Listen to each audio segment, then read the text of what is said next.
Lone Ruin is the latest title by Cuddle Monster Games, developers of the critically successful Hell is Other Demons, and is a twin-stick shooter roguelike where players must continuously explore the ruins of an old civilization to find an ancient power at its depths. Just from that description, the game sure sounds simple enough, but there is actually plenty of depth to be found here, before you even start descending into the ruins. The big focus of this game is finding an optimal build for the player. When the game starts, players begin with a dash and one weapon of their choice, and then as the game goes on, you find further weapons and items, called blessings here, to bump up your arsenal. But you can't carry everything. Action buttons are exclusively on the RL, ZR and ZL buttons, which can be customised, and if you want to swap out a weapon, you have to sell a previous one, even if you've upgraded that weapon. The weapon variety is pretty decent here, from a close range scythe to a powerful charge attack to a semi-automatic magic attack. There's bound to be some kind of weapon that works for you. Personally, I suck at aiming, and so the chain lightning was always my go-to at the start, as it homes in on the nearest enemy and can attack a certain number of enemies around its target. Very useful for clearing the room out. And clearing the room out is basically all you do in this game. There is no exploring going on like you may find in other roguelikes. In Lone Ruin, the player gets a choice between two potential rewards, and then must survive a certain number of enemy waves, as indicated in the top corner. Survive, claim your prize, and then decide what your next prize will be. The only time this gets broken up is when you find a shop to spend your hard-earned cash on, or when you hit a boss room at the end of a world. Beating a boss is required to advance, and offers both rewards and health to the player.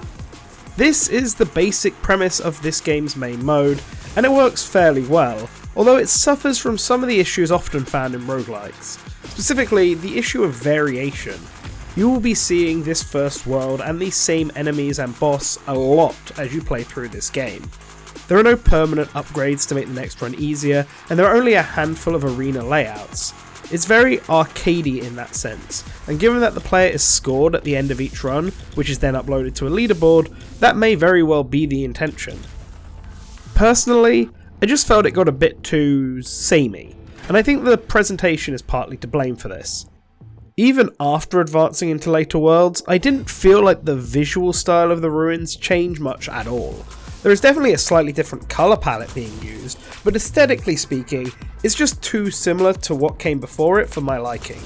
It also doesn't help that the route is always fixed. Many roguelikes out there give the player a choice of which world to advance to after the first one is done, but not here. At least, I couldn't find an option.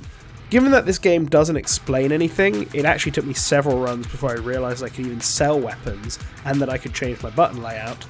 Maybe there is a way to change which world you go to, but I never found it. I also found the game had a bit of a balancing issue. One run had me find nothing but blessing slots but no blessings to fill them, while in another run I maxed out my money count really early on, but just didn't find a single shop to spend that money in, and kept getting treasure as a potential reward, which was just useless to me. I know it's probably just an unlucky seed I got, but I can't help being annoyed by it. Outside of the main story mode, there is also a survival mode, which tasks the player with getting the highest score over a 10-minute period. The player must survive an infinite number of progressively harder waves and build up a kill count, getting upgrades when they hit milestones. It's really fun, and becomes crazy towards the end. Real bullet hell hours going on in the final minute, as I shifted from racking up points to just trying to survive. It's a perfect additional mode, as the skills transfer over to and from the main game, and it's just a great place to practice in. So how do I feel about Lone Ruin overall? I've played a lot of roguelike games in the last half decade, and this was the first one that combined it with a twin-stick shooter, so it definitely felt unique to play. That said, I think your mileage is going to come down to how into arcade-like games you are. Lone Ruin would work really well as an arcade cabinet, given its focus on score, its frequent rising action, and its difficulty. If these are all traits you like in a game, then Lone Ruin will definitely scratch that itch. It's not my personal favourite approach to games, but I still enjoyed this one and found myself picking it up and going for a quick run when I had a few minutes to spare. A special thank you to Super Rare Games for sending us this game to review. I hope it does them well.